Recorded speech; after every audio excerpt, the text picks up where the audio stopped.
నమస్కారం. Welcome to Telugu stories book. మేఘాలు లేని ఆకాశం ఎలా ఉంటుందా అని ఎప్పుడూ అనుకునే స్వర్ణభారతి. కానీ ఓ రోజు అనుభూతిని ప్రత్యక్షంగా అనుభవించగలనని అనుకోలేదు.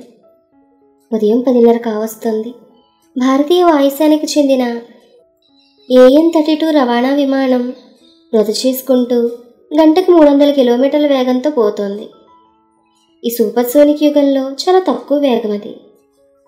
భారతి కిటికీ అద్దంలోని చూసింది.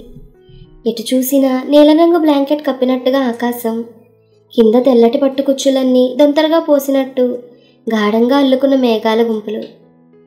ఎయిర్ ఫోర్స్లో అమ్మాయిలు పైలట్లుగా తీసుకోవడం ప్రారంభించి 5 ఏళ్లయింది. కానీ ఇంకా రవాణా విమానాల వరకే పరిమితం చేశారు. ఫైటర్ పైలట్లుగా కూడా అమ్మాయిలు కనిపించే రోజు బస్సు దగ్గరలోనే ఉందని భావిస్తున్నారు. మధ్యతరగతికి చెందిన భారతి లాంటి ఓ అమ్మాయి ఎయిర్ ఫోర్స్కి ఎన్నుకోబడి అకాడమీలో చేరడం ఓ ఎత్తైతే, ఏం మిలిటరీ బ్యాక్గ్రౌండ్ లేకుండా మిగిలిన వారి కంటే మెరుగ్గా ట్రైనింగ్ పూర్తి చేసుకోవడం ఓ ఎత్తు. శిక్షణలో ఆఖరి అంకం పారాచూట్ జంపింగ్. క్రమంగా ఎత్తు పెంచుతూ 30,000 అడుగుల ఎత్తు నుండి దూకడం నేర్పిస్తారు. చాలా గుండె నిబ్బరం కావాలి. వాళ్ళ శిక్షణా కాలంలో అదే ఆఖరి జంప్, అత్యంత కీలకమైనది కూడా. విమానాన్ని ఆటో పైలట్లో పెట్టి ఫ్లైట్ కమాండర్ కాక్పిట్ నుండి బయటకు వచ్చి అందరి వైపు చూసి పలకరింపుగా కళ్ళు విప్పాచి నవ్వాడు. ఇదే అత్యంత కష్టమైన జంప్. ఈ ఎత్తులో ఆక్సిజన్ ఉండదు. మీ మాస్క్ జాగ్రత్త. కింద నేల కనిపించేంత వరకు ఎవరు పారాచూట్స్ తెరవకండి. మబ్బుల మధ్య ఏది కనిపించక అయోమయంగా అనిపించినప్పటికీ మీరందరూ వృత్తం ఫార్మేషన్లో దూకుతారు కాబట్టి ఒకరి చేతులు ఒకరు పట్టుకోమంటారు. కనుకంత కన్ఫ్యూజన్ ఉండకపోవచ్చు. ఇంకా పావుగంటుంది. మనసును టెన్షన్ లేకుండా ఉంచుకోండి. నా ట్రైనింగ్ కాలంలో నేను నా గర్ల్ ఫ్రెండ్ని తలుచుకునేవాడిని. మీరు కూడా మీకు ఇష్టమైన వాళ్ళని గుర్తు చేసుకోండి. గుడ్ లక్ అని చెప్పి లోపలికి నవ్వుతూ వెళ్ళిపోయాడు అతను. భారతి విమానంలోని మిగిలిన వారి వైపు చూసింది. 3 అమ్మాయిలు 5 అబ్బాయిలు. కఠినమైన శిక్షణ తర్వాత పదునెక్కిన చాకుల్లా ఉన్నారు. అలవోకగా చూస్తున్నట్టు వివేక్ వైపు చూసింది. ఆమె చూసిందే తడవుగా చిన్నగా నవ్వి కన్ను కొట్టి పక్కనే ఉన్న భాస్కర్తో మళ్ళీ బిజీగా మాటల్లో పడిపోయాడు. ఆమె కంగారుగా చుట్టూ చూసింది. ఎవరి ఆలోచనల్లో వాళ్ళున్నారు. ఇడియట్ అని ముద్దుగా తన మనసులోనే ప్రేమగా తిట్టుకుంది. భారతికి అతడిలో నచ్చేది అదే, కేర్ఫ్రీ తత్వం, సెన్స్ ఆఫ్ హ్యూమర్. ఎవరూ లేనప్పుడు కన్ను కొడితే అది వల్గారిటీ, ఎవరికి తెలియకుండా కన్ను కొడితే అది శృంగారం అనేవాడు ప్రతిసారి. వివేక్ పక్కనే ఉన్న భాస్కర్ వైపు చూసింది. ఇద్దరూ ఆకర్షణీయంగానే ఉంటారు. కానీ పక్కపక్కన నిలబడితే వివేక్ చాలా ఎక్కువ మార్కులు కొట్టేస్తాడు. ఎప్పుడూ నవ్వుతూ ఉండే తత్వం వివేక్ వ్యక్తిత్వానికి వన్నె తెచ్చిందేమో. ఇద్దరూ ట్రైనింగ్లో ఆరితేరిన పైలట్లే. కానీ వివేక్ ఎప్పుడూ తన చుట్టూ ఉన్న వాళ్ళకి ఆనందాన్ని పంచుతుంటాడు. అదే భారతికి కూడా నచ్చింది. భాస్కర్ దాదాపుగా తన చుట్టూ గిరిగీసుకుని తన ప్రపంచంలో తనుంటాడు. ఎవరితోనూ కలవడు. వివేక్లో నచ్చే ఇంకో గుణం స్థిరత్వం. ఆ స్థిరత ధీరత్వంతో కూడుకున్నదైతే మనసు పడిన మగువ ఉంటుందా? భారతికి అతని మొదటి స్పర్శ గుర్తొచ్చింది. వివేక్ తనకు ప్రపోజ్ చేసినప్పుడు కాదనడానికి కారణాలేమీ కనిపించలేదు భారతికి. ఆ సందర్భాన్ని సెలబ్రేట్ చేసుకోవడానికి సాయంత్రం సినిమా, ఆ తర్వాత బయట డిన్నర్ చేసొద్దామని అనుకున్నారు. 5 పికప్ చేసుకుంటా అని చెప్పినవాడు 9కి కానీ రాలేదు. అప్పటికే భారతి డ్రెస్ మార్చుకుని నైటీలోకి మారిపోయింది. రాగానే ఉపోద్ఘాతం లేకుండా అడిగాడు. నీ కాళ్ళు కొంచెం ఇటు చాపు అన్నాడు. ఎందుకు అయోమయంగా అడిగింది. పట్టుకుని క్షమాపణ అడగడానికి అన్నాడు తను. అంతవరకు ఉన్న కోపం మంచులా కరిగిపోయింది భారతికి. ఈ నైటీలో అందంగా ఉన్నావంటూ ఆమె చేతిని తన చేతిలోకి తీసుకుంటూ చెప్పాడు. ఆమెలో విద్యుత్ జరజరా వెన్నులోంచి శరీరమంతా వ్యాపించింది. ప్రియుడి మొదటి స్పర్శ. బయట చల్లగా గాలి వీచడం ప్రారంభమైంది. ట్రైనింగ్ బ్లాక్ అంతా నిశ్శబ్దంగా ఉంది. దూరంగా నల్లటి రన్వే లైట్ల కాంతిలో మెరుస్తోంది. చేతుల నడుం చుట్టూ పోనిస్తూ దగ్గరకు లాక్కొని రెప్పపాటులో ఆమె చెంప మీద ముద్దు పెట్టుకున్నాడు. ఆమె తేరుకునే లోపలే వదిలేసి దూరంగా జరిగి పద సెకండ్ షోకి వెళ్దాం అన్నాడు. వర్షం పడేటట్టుంది. పొద్దున్నే పెరేడ్ కూడా ఉంది. వెళ్ళాలనున్నా బయటపడకుండా చెప్పింది ఆమె. కాసేపు తడుస్తాం అంతే కదా, వేగంగా తయారవ్వు అంటూ తొందర చేశాడు. ఆమె బెట్టు చేయకుండా సింపుల్గా చీర కట్టుకుని లైట్గా లిప్స్టిక్ రాసుకుని బయలుదేరింది. ఆమె తదేకంగా నిమిషం చూశాడు అతను. నిజానికి భారతికి తెల్లటి వర్చస్సు, షార్ప్ ఫీచర్స్ ఏం లేవు. కానీ అమ్మాయిని చూడగానే బా ఎంత బాగుందో అనుకోకుండా ఉండని వారు ఎవ్వరూ ఉండరు. తెలుగు అమ్మాయిలతో పోలిస్తే కొద్దిగా పొడగరే. 9 నెలల శిక్షణ తర్వాత శరీరం సన్నబడి నాజుగ్గా తయారైంది. నవ్వుతున్నప్పుడు కుడి చెంప మీద పడే సొట్ట, అబ్బా అమ్మాయిని ఇంత అందంగా నవ్వగలరా అనిపిస్తుంది. గుండ్రటి భుజాలు, పచ్చటి చేతులు ఎవరినైనా నిలబెట్టేస్తాయి. స్వర్ణ, నీ యూఎస్పీ ఏంటో తెలుసా? నీ సింప్లిసిటీ. అతడి కాంప్లిమెంట్కి ఆమె కొద్దిగా సిగ్గుపడింది. పాత ఇంగ్లీష్ సినిమా గాన్స్ ఆఫ్ నవరాన్ చూసి బయటపడ్డారిద్దరు. అప్పటికే కుండపోతగా వర్షం ప్రారంభమైంది. పాత సినిమా కావడంతో పలుచగా ఉన్న జనం కొద్దిసేపటికే మాయమైపోయారు. ఇద్దరు కాసేపు ఎదురు చూశారు, జలు తగ్గుతుందేమో అని. ఏం చేద్దాం, తడుస్తూ వెళ్ళిపోదామా? బయలుదేరక ముందు నుంచి అదే కదా నీ కోరిక. పదా, ఏం చేస్తాం? మోటార్ సైకిల్ ఇంకా బయలుదేరక ముందే ఇద్దరు తడిచిపోయారు. బైక్ ముందు కదలబోతుంటే అక్కడే ఉన్న ఆటోవాడు ఏదో వెకిలిగా అన్నాడు భారతిని చూసి. అంతే, వివేక్ ఇంజన్ ఆపేసి ఆమెను దిగమని చెప్పి తిన్నగా వాడి దగ్గరికి వెళ్ళి బయటకు లాగి దవడ మీద సాచుకొట్టాడు. ఇంకో ఇద్దరు దురుసుగా రాబోయి అతడి చొక్కా లోపల ఇనుములా ఉన్న కండరాల్ని చూసి వెనక్కి తగ్గారు. అంతవరకు వస్తే భారతి కూడా చేయి తిప్పగలదు. కానీ అతడు ఫైట్ చేస్తే చూడాలనుంది ఆమెకు. ఇద్దరు వర్షంలో తడుస్తూ వెనక్కి వెళ్తున్నప్పుడు నిర్భయంగా అతడి చుట్టూ చెయ్యి వేసి ప్రేమగా బలంతో హత్తుకుంటూ చెవిలో చిన్నగా చెప్పింది, లేటైనా పర్వాలేదు, నెమ్మదిగా వెళ్దాం. ఇలా వర్షంలో చాలా బాగుంది అంది. మెత్తగా తడితడిగా తగులుతున్న ఆమె శరీర స్పర్శ అతడి గొంతు పెగలనివ్వలేదు. రూమ్కొచ్చేసరికి 1 గంట దాటింది. తడిసిన చీరలో ఆమె విరబూసిన నందివర్ధనం మీద ఎవరో నీళ్లు చిలకరించినట్టు ఎంత బాగుందో ఆమె. ఆమె లైట్ వేయింది. వెనక నుండి వచ్చి చేరిన అతడి చేతులు ఆమెకు అడ్డొచ్చాయి. ఆమెను బలంగా హత్తుకుంటూ మెడవంపులో అతడు పెట్టిన ముద్దు తన్మయత్వానికి నాంది పలికింది. ఆమెకు అభిముఖంగా తిరిగి రెండో మెడవంపులో పెట్టిన ముద్దు కోరిక కాది. చెవిని కొరుకుతూ ఆమె కింద పెదవి మీద పెట్టిన ముద్దు తపనకి పునాది. వక్షం మీదుగా కిందకి జారుతూ చీరకి జాకెట్కి మధ్యనున్న పాలమేగళ్లాంటి చర్మం మీద పెట్టిన ముద్దు పరవళ్లు తొక్కిన ఆశలనది. ఇద్దరి శ్వాసల ఊపిరినిది. వాళ్ళ శరీరాల వెచ్చదనానికి ఒంటి మీద తడంతా ఆవిరైపోయింది. అతడి చేతులు స్పృశించిన ప్రదేశాలన్నీ కోరికతో పేట్రేగిపోయాయి. క్షణక్షణానికి అతడి చర్యకు ప్రతిచర్యగా అతడి చుట్టూ బిగుసుకుంటున్న ఆమె చేతులు ఆమె చేతల్ని దాటిపోసాగాయి.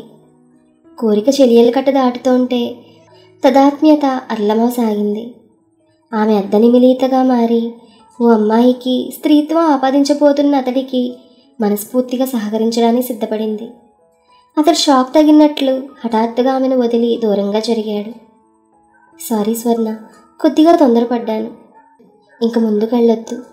ఆ అనుభూతిని పెళ్లి వరకు దాచుకుందాం. ఇప్పుడే అన్నీ వద్దు అని స్థిరంగా చెప్పాడు. ఇద్దరు ట్రాన్స్లోంచి బయటపడిన తర్వాత చెప్పాడు అతడు, మనమున్న స్థితిలో నేను అడ్వాంటేజ్ తీసుకుంటే నువ్వు కాదనలేవని నాకు తెలుసు. కానీ మొదటి రాత్రి జరిగితేనే బాగుంటుంది. అది జీవితాంతం తలుచుకొని సంతోషపడవలసిన ట్రెజర్. దానిని యాక్సిడెంటల్గా అనుభవించడం ఎందుకు? కొన్ని వారాలే కదా, లెట్స్ వెయిట్ అన్నాడు. ఆ క్షణంలో అతడి స్థానం ఆమె మనసులో హిమాలయాల కంటే ఎక్కువగా పెరిగి ఆప్యాయంగా చూసింది. అలాంటి ఉన్నతమైన మగాడిని ఇష్టపడిన అమ్మాయి ఎక్కడుంటుంది? ట్రైనింగ్ పూర్తి కాగానే పెద్దవాళ్ళకి చెప్పాలని నిర్ణయించుకున్నారు. ఇరుపక్షాలు అభ్యంతరం చెప్పరని వాళ్ళకి తెలుసు. చెప్పినా పట్టించుకునే స్థితి దాటిపోయారని కూడా ఖచ్చితంగా తెలుసు. ఈ సంఘటన జరిగిన 2 రోజులకే భారతికి తండ్రి నుంచి ఫోన్ వచ్చింది. కాల్ రిసీవ్ చేసుకోగానే, నీకొక న్యూస్ అమ్మా, నిన్న సాయంత్రం నీతో పాటు కోర్స్ చేస్తున్న ఎయిర్ ఫోర్స్ ఆఫీసర్ వాళ్ళ అమ్మా నాన్న వచ్చారు. వాళ్ళ అబ్బాయికి నువ్వు చాలా నచ్చావు. నీకు కూడా ఇష్టమైతే వచ్చే నెలలో ముహూర్తాలు పెట్టుకుందాం అనుకుంటున్నారు. అబ్బాయి ఫోటో మన ఇంట్లో అందరికీ చాలా బాగా నచ్చింది. నువ్వేమంటావు? ఆ మాటలకి భారతి గుండె ఒక క్షణం లయ తప్పింది. వివేక్ ఇంత వేగంగా రియాక్ట్ అవుతాడని అస్సలు అనుకోలేదు. పెదవుల మీద అరవిరిసిన నవ్వును మునిపంట నొక్కి పెడుతూ చిరునవ్వుతో ఆమె అంగీకారం చెప్పే లోపలే అవతల కంఠం వినిపించింది. భారతి, భాస్కర్ పేర్లు కూడా బాగా కుదిరాయమ్మా. జాతకాలు కూడా ఎంతో చక్కగా నప్పాయి. భారతి ఆలోచనలు ఇలా గతంలో సాగుతుండగానే get ready for the jump అని ఇన్స్ట్రక్టర్ కంఠం కంగుని వినిపించింది. వెంటనే భారతి వర్తమానంలోకి వచ్చింది. అందరూ నిల్చుని ఓసారి జంప్ సూట్, వీపుకున్న పారాచూట్, హెల్మెట్ సరిచేసుకుని ఆక్సిజన్ మాస్క్ మొహం మీదకి లాక్కున్నారు. AL-32 విమానం వెనుక భాగం నెమ్మదిగా తెరుచుకుంది. ఒకరి చేతులు ఒకరు గట్టిగా బిగించి పట్టుకున్నారు. 5, 4, 3, 2 జంప్. ఆఖరి పదం ఒత్తి పలికాడతను. 8 మంది కూడా సంధించి వదిలిన బాణాల్లా భూమి వైపు దూసుకుపోసాగారు. కిందికి దూకిన 2వ క్షణంలోనే వృత్తాకారంలో ఏర్పడ్డారు. మీద నుంచి చూస్తే ఓ చక్కటి హారం భూమాత మెళ్ళ అలంకరించడానికి ఆకాశరాజు పంపుతున్న కానుకలా ఉన్నారు వాళ్ళు. భారతికి ఒకవైపు వివేక్, రెండో వైపు భాస్కర్ ఉన్నారు.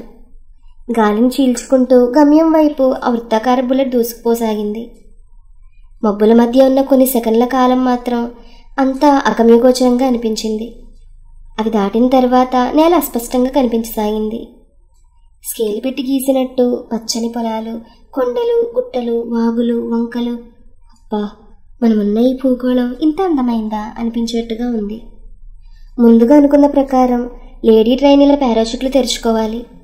2 అమ్మాయిల పారాషూట్లు తెరుచుకోవడంతో గుంపు నుండి దూరంగా విసిరేయబడ్డారు. వాళ్ళని పట్టుకున్న మగవాళ్ల పారాషూట్లు కూడా వెంటనే తెరుచుకుని ఆకాశంలో స్తంభించినట్టుగా వేగం తగ్గి నిదానంగా నిలబడిపోయారు. భారతి పారాషూట్ బటన్ నొక్కింది. క్లిక్ మన శబ్దమైంది, కానీ తెరుచుకోలేదు. మళ్ళీ ప్రయత్నించింది, తెరుచుకోలేదు. రిజర్వ్ పారాషూట్ కూడా తెరుచుకోలేదు. చరిత్రలో ఇటువంటి ఘటనలు చాలా అరుదుగా జరిగాయి. భారతీయ వాయుసేనలో ఎప్పుడూ ఇలా జరగలేదు. ఎందుకంటే పారా జంపింగ్ ఎక్విప్మెంట్ అంతా చాలా శ్రద్ధగా తనిఖీ చేస్తారు. ఉపయోగించే ముందు ఎక్కడో ఏదో దారుణమైన పొరపాటు జరిగింది. ఆమె దిగ్భ్రాంతి నుండి తేరుకునే లోపల శరవేగంగా భూమిని సమీపించేస్తున్నారు ఆ ముగ్గురు. వదిలేయండి, అందరం చచ్చిపోతాం, గట్టిగా అరిచింది భారతి. వివేక్, హరి అప్, మళ్ళీ అరిచింది. అప్పుడు అతడి కళ్ళల్లో కనిపించిన నిస్సహాయత్వం ఆమెను కదిలించేసి వెళ్ళిరా మిత్రమా అనుకుంది తన మనసులో. వివేక్ పారాచూట్ తెరుచుకుని దూరంగా వెళ్ళిపోయాడు. అప్పుడు గమనించిందామె, భాస్కర్ ఇంకా చేయి పట్టుకునే ఉన్నాడు.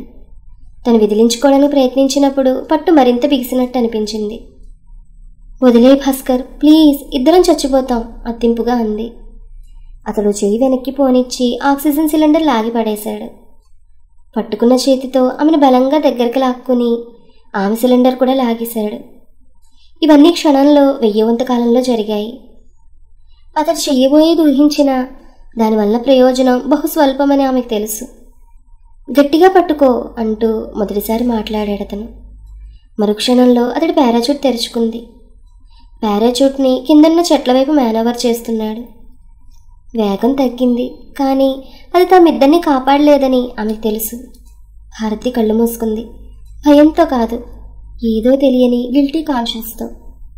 2 క్షణాల తరువాత చెట్ల కుమ్మల మధ్య నుంచి దూసుకుపోతూ నేలను తాకారిద్దరు. ఆమె తన పైనుండేటట్లు పడ్డంతో అతని శరీరం తాకగానే దబ్బున శబ్దం భయంకరంగా వినిపించింది భారతి చెవులకు. 2 వైపుల నుంచి పక్కటెముకలు విరిగి ఊపిరితిత్తుల్లోకి దూసుకుపోయాయి. ఆ అదటికి అతని 2 కాళ్ళు పచ్చికొమ్మల మధ్యకి విరిచినట్టుగా విరిగిపోయాయి. అతని నోటి వెంట కేక రాకముందే స్పృహ పోయింది. భాస్కర్ కోలుకుంటాడంటావా? కోమాలో ఉన్న అతన్ని చూసి రూమ్కి వచ్చిన తర్వాత వివేక్ని అడిగింది స్వర్ణభారతి అతని వైపు చూస్తూ. పూర్తి ఫిజికల్ ఫిట్నెస్ అందుకోలేకపోవచ్చు, కానీ మామూలుగా లేచి తిరగలడని మాత్రం చెప్పారు. అంటే? ఆమెకి సగం అర్థమైంది. పైలట్గా భాస్కర్ కెరీర్ పూర్తయిపోయినట్లే. కోలుకున్న తర్వాత ఎయిర్ ట్రాఫిక్ కంట్రోలర్ కానీ లేక ట్రాన్స్పోర్ట్ ఎయిర్క్రాఫ్ట్ నావిగేటర్గా కానీ కొత్త కెరీర్ ఆరంభించవచ్చు. నాకు కూడా చాలా బాధగా ఉంది స్వర్ణ. నేను ఒక మంచి స్నేహితుడిని కోల్పోవడమే కాదు, ఎయిర్ ఫోర్స్ ఒక ఎఫిషియన్సీ పైలట్ని కోల్పోయింది అని. కొంచెం సేపు ఆగి మళ్ళీ కొనసాగించాడు. ఆ క్షణంలో నీ చేతిని వదిలేసినప్పుడు నేను చాలా టార్చర్ అనుభవించాను. థ్యాంక్స్ టు భాస్కర్, నువ్వు మళ్ళీ నాకు దక్కావు. ఆ క్షణంలో అది సరైన నిర్ణయమో కాదో నాకు తెలియదు, కానీ ఒకటి మాత్రం నిశ్చయంగా తెలుసు, ఒక పారాచూట్ మాత్రం ఇద్దరిని ఆపలేదని. నువ్వు ఆ క్షణం అరిచావు గుర్తుందా? వదిలే, ఇద్దరం చచ్చిపోతామని. అది మాత్రం నిజం. మన ఇద్దరిలో ఎవరు బతుకున్నా జీవితాంతం పెరాలసిస్తోనో లేక మరో దానితోనో బ్రతకాలి భారతి అని ఆగి ఊపిరి తీసుకుని మళ్ళీ చెప్పాడు. మా వాళ్ళు 2 రోజుల క్రితం మీ ఇంటికి వెళ్ళారట. 2 నెలల వరకు ముహూర్తాలు లేవట. నాకైతే ఆగడం కష్టంగా ఉంది. ఎయిర్ హెడ్ క్వార్టర్స్లో మాట్లాడాను. మన ఇద్దరికి ఒకే స్టేషన్లో వేస్తానని ప్రామిస్ చేశారు. పోస్టింగ్ వచ్చిన తర్వాతే పెళ్ళి. ఆ తర్వాత బ్రహ్మాండమైన హనీమూన్ ప్లాన్ చేశాను. అది ఎక్కడికో చెప్పను, సస్పెన్స్. పెళ్లి జరిగే వరకు ఆగాల్సిందే. భారతి చేతిని మృదువుగా తాకి వదిలేశాడు. కానీ ఎందుకో ఆ స్పర్శ ఇంతకు ముందులా ఆమెలో చలనం కలిగించలేకపోయింది. అతడు వెళ్ళిపోతున్నప్పుడు యథాలాపంగా అతను అడిగింది ఆమె. ఆ సంఘటన జరిగినప్పటికీ మన పెళ్ళైపోయి ఉంటే కూడా అలా నా చెయ్యి వదిలేసి ఉండేవాడివా అని. ఆమె ప్రశ్నలో తాత్పర్యం అర్థం చేసుకోవడానికి అతనికి కొంత సమయం పట్టింది. జీవితంలో కొన్ని సంఘటనలు జరుగుతుంటాయి స్వర్ణ. అవి మర్చిపోయి ముందుకెళ్ళడం నేర్చుకోవాలి. లేకపోతే సెల్ఫ్ పిటీతోనో లేదా గిల్టీ కాన్షియస్తోనో కొట్టుకుపోవాలి జీవితాంతం. ఆ సంఘటనకు ఫ్లాష్లో జరిగిపోయింది. పెళ్ళికి దీనికి ముడిపెట్టకు.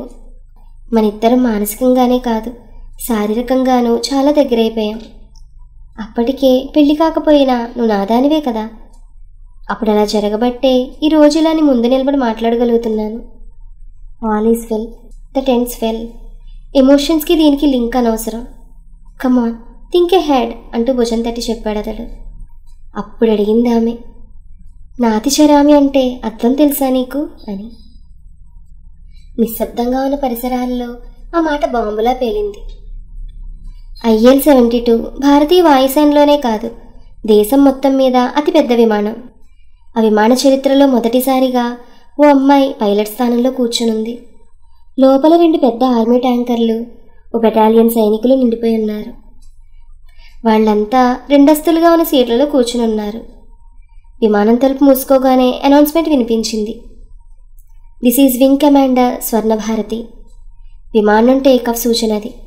తర్వాత 2 నిమిషాలకి మృదువుగా గాల్లోకి లేచిందా విహంగం. పక్క సీట్లో కూర్చున్న నావిగేటర్ ఎదురుగా స్క్రీన్ మీద డిస్ప్లే అవుతున్న మ్యాప్ని చూస్తూ ఎగరాల్సిన ఎత్తు, దిశ, తదుపరి వివరాలను ఆమెకి హెడ్ఫోన్ ద్వారా అందిస్తున్నాడు. 20,000 అడుగుల ఎత్తు సాధించిన తర్వాత విమానం భూమికి సమాంతరమైంది. అతడు హెల్మెట్ తీసేసి ఆమె వైపు చూస్తూ చెప్పాడు, 50,000 అడుగుల ఎత్తులో ఒక అమ్మాయిని ముద్దు పెట్టుకోవాలని నాకు ఎప్పటినుంచో గాఢమైన కోరిక. అది కూడా తనివి తీరా హత్తుకుని అన్నాడతను. ఆ మాటకి స్వర్ణభారతి చురుకోపంతో విచిత్రంగా చూసింది అతడి వైపు. భాస్కర్, నేను ఈ ఫ్లైట్కి కమాండర్ని, నువ్వు నావిగేటర్వి మాత్రమే. అలాంటి ఆలోచన నాతో పంచుకోవడానికి తప్పుగా అనిపించడం లేదు అంది భారతి. ఆ మాటల్లో కోపం లేకపోవడం అతను గ్రహించాడు. బాగా డబ్బులు సంపాదించిన తర్వాత అయినా ఓ చార్టెడ్ విమానం బుక్ చేసుకుని అయినా నా కోరిక తప్పక తీర్చుకుంటానన్నాడు నావిగేటర్ భాస్కర్. అంత డబ్బులు నీ దగ్గర పోగయ్యేటప్పటికీ నీ కోరుకుంటుందేమో కానీ దాన్ని తీర్చుకునేటంత ఓపిక ఉండదేమో. ఆలోచించుకో. పప్పు శుద్ధలా ఉండేవాడివి, ఇంత రొమాంటిక్గా ఎలా మారావబ్బా? ఓ పెళ్ళైన అమ్మాయితో ఎంతో ధైర్యంగా ఇలా మాట్లాడేస్తున్నావు. విమానం కంట్రోల్స్ చేత్తో కిందకు జరిపింది. విమానం చిన్న కుదుపుతో ఎత్తందుకోవడం ప్రారంభించింది. అల్టిమీటర్ 50,000 అడుగులు సూచిస్తున్నప్పుడు విమానాన్ని స్టెబిలైజ్ చేసి ఆటో పైలట్ పెట్టింది. తల మీద హెల్మెట్ తీసేసి లేచి నిల్చుని జుట్టుకున్న రబ్బర్ బ్యాండ్ తీసేసింది. వెనక్కి తిరిగి కాక్పిట్ తలుపులు వేసున్నాయని నిర్ధారించుకుని తను వేసుకున్న నీలం రంగు ఓవరాల్ జీప్ నాభి వరకు లాగి ప్యానెల్స్ దాటుకుని వెళ్ళి అతడు ఒళ్ళో కూర్చుంది స్వర్ణభారతి. నేనేదో సరదా కన్నాను అని చెప్పబోతుండగా అతన్ని మాట్లాడనివ్వకుండా అతడి పెదవుల్ని తన నోట్లోకి లాక్కుని గాఢంగా హత్తుకుంది. ఇంకో 3 గంటల వరకు విమానం గమ్యం చేరుకోదు. అందులో 7వ వంతు కాలం చాలానికి తన భర్త కోరిక తీర్చడానికి. మేఘాలు లేని గగనతలంలో పాదరసంలా జారిపోతూ గమ్యం వైపు సాగిపోతూనే ఉంది ఆ విమానం. తనను ప్రేమించాడనుకున్న వివేక్ తనకు ఆపదొస్తే అమ్మాయిని ఆకాశంలో వదిలేశాడు.